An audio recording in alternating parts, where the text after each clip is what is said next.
All right, diving in today. We've got this article all about Guyana and how their president is looking at Qatar as a model for how they want to develop. It's interesting. Yeah, it's oil wealth, big goals, and the whole partnership thing between these two countries. Right. They seem pretty different on the surface, but you picked a good one. This is right up my alley. I focus on international development, economic strategies, that sort of thing. Perfect. And what jumps out is Guyana trying to not fall into the trap a lot of resource-rich places do. Yeah, the whole curse idea. Exactly. So seeing them look to Qatar, there's parallels, but also some cautionary tales, maybe. The article starts with Guyana's President Ali. He's really praising Qatar's transformation. Seems impressed, genuinely. Makes sense. But what I'm seeing is Guyana's not just thinking oil. It's healthcare, infrastructure, even sports they're talking about. Ambitious, for sure. A lot of countries, sun and oil money, they get that resource curse, right? Like too focused on just the one thing. Yeah. Other sectors get ignored. The economy's shaky. What Guyana's aiming for, what Qatar seems to have done, is use that oil as a starting point. Not just be an oil state. Exactly. Diversify. Make it a springboard. But hold on, hasn't Qatar also gotten some criticism? Like how they handled things, labor rights during their building boom, all that? Good point. Yeah. Not all sunshine and roses. We'll definitely dig into that more later. So Guyana's got to be careful what they copy, right? For sure. Can't just take what looks good at first glance. Okay, so specifics. The article's all about Qatar's sovereign wealth fund, the QIA. Right, the QIA. And this isn't just like saving money, it's using the oil profits to invest globally. Exactly. That's the key takeaway Guyana's after. I think of the QIA as this huge investment arm.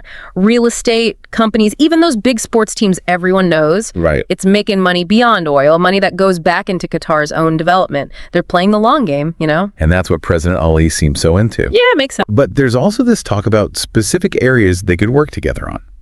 Energy, healthcare, even defense. Is this just like diplomatic talk?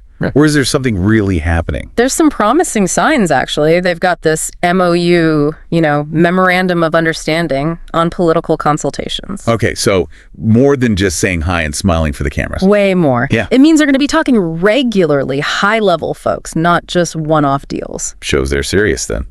Seems like it. But here's my question. Guyana's got way less to work with than Qatar, right? So what does smart investment even look like for them?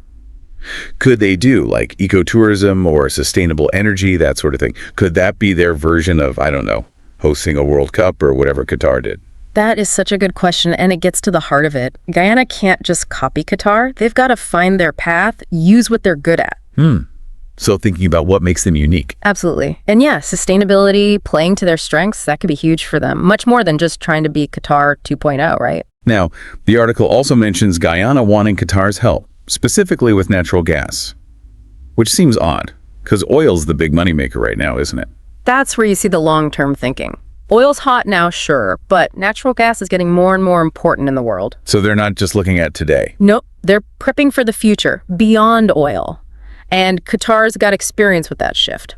Okay, so big picture thinking. But let's be real, copying even part of what Qatar did is a huge task. What are the things Guyana needs to watch out for, things that maybe the article didn't say? One big one is becoming too reliant on Qatar. Yeah, their help and money's great, but depending on just one country, that's risky. What if things change? Exactly. What if their goals don't line up anymore or the world situation shifts? Guyana's got to be able to stand on its own, have other partners too. It's not just about too much reliance on one partner either. There's also that risk of, copying the bad stuff too. Oh, right, like the things we talked about before.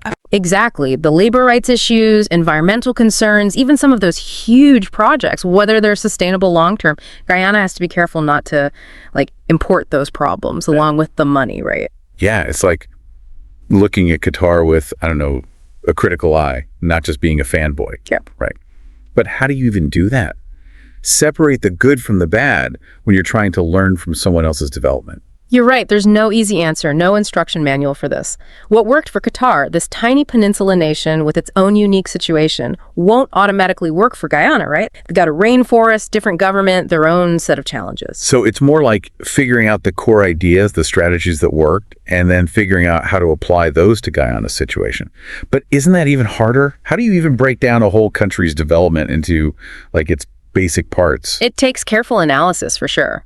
Looking at your own strengths and weaknesses honestly, and a willingness to experiment. And crucially, strong institutions, good governance. You need that to make sure those experiments are done responsibly, ethically. Okay, so structure matters a lot. The article mentions Guyana's president wanting their local businesses to actually partner with the QIA. What would that even look like practically? Joint ventures, sharing ownership, that sort of thing? Exactly. That's where things get really interesting. It's not just getting aid or loans, it's about working together. Imagine Guyanese businesses having access to the QIA's money and their expertise, working side by side on projects that help both countries. Could be huge, but you got to make sure it's structured fairly so both sides benefit equally. But wouldn't that make Guyana even more reliant on Qatar? Like, their local businesses get overshadowed or even controlled by this giant foreign entity. That's a valid concern, which is why you need strong safeguards in place, clear rules of engagement.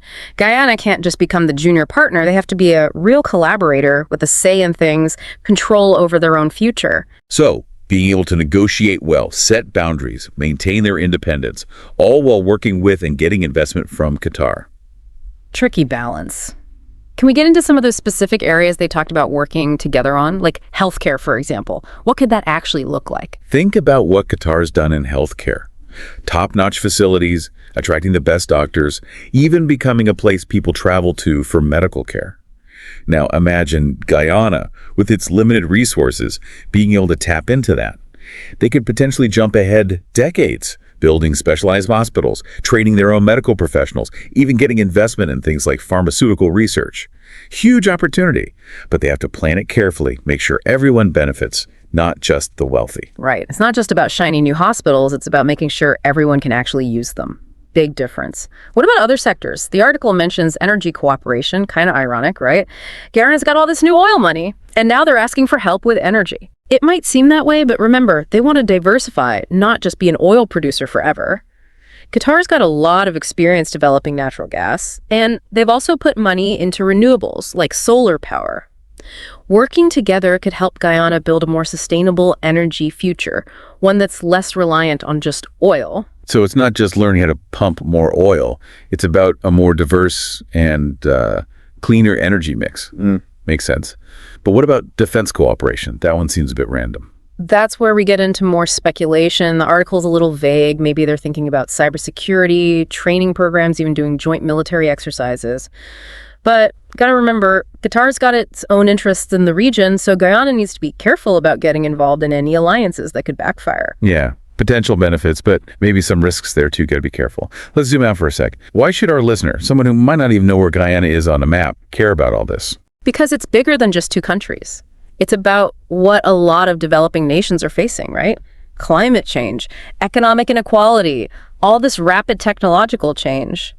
Guyana is trying something different, learning from another country's success and their mistakes. It's a lesson for everyone, really. Yeah, it's like we're watching this play out in real time. If Guyana can make it work, could be a model for other countries trying to, escape that resource curse. But even with good intentions, things can go wrong, right? We talked about overdependence, copying the bad stuff from Qatar, but what else should our listener, you listening right now, what should you be looking out for as this all happens? Transparency is a big one. Accountability, too. Yeah. Guyana's government has to be really open about how they're using this money, who's making decisions, and how they're making sure everyone benefits, not just a few. So good ideas aren't enough. Got to make sure they're put into practice fairly, openly. Checks and balances, right? But hasn't there been corruption worries with Qatar, even though they've done well economically? How can Guyana avoid that? That's where having a strong civil society matters. An independent media, citizens who are engaged, they're the watchdogs, making sure the government's doing the right thing, the money's being used well. It's about building that culture of transparency from the ground up. Reminds us it's not just about money, it's about people, right? empowering communities, giving them a voice, making sure everyone benefits from this new wealth. But let's turn things around for a minute and talk about Qatar. We've talked about their good stuff. What about the not so good? What can Guyana learn from their mistakes? Yeah, Qatar's development, especially all that construction for the World Cup, it's had some serious problems. Accusations of worker exploitation, human rights violations, environmental damage, those are big deals. And they show what can happen when you chase growth at all costs. So Guyana needs to be super careful about who they partner with, what projects they choose, and what compromises they're willing to make for economic progress. Are there, specific questions they should be asking? Or benchmarks they should be setting to avoid making those same mistakes? Definitely. Questions about labor standards, environmental impact, how the community feels about things. They need clear rules that put sustainability and ethics first, even if it means slower growth in the short term. They got to be thinking long term. It's like walking a tightrope, isn't it? Balancing the good of this partnership with the risks and making sure Guyana's own values, their own priorities, don't get lost. But let's wrap things up. Big picture. What's the one thing our listeners should take away from all this? Guyana's plans, the whole Qatar thing, all of it. It shows how complicated development is in today's world. No easy answers, no magic solutions. It's about making smart choices, learning from what works and what doesn't, and realizing that true progress isn't just about money. It's about building a future that's fair, equal, and sustainable for everybody. It's a good reminder that even in a place that might seem far away, what's happening there matters for all of us. Guyana's story shows what ambition can do, how important partnerships are, but also how important it is to stay alert, to hold on to principles that are about more than just making a quick buck. Thanks for joining us on this deep dive. Hope you found it useful, got you thinking.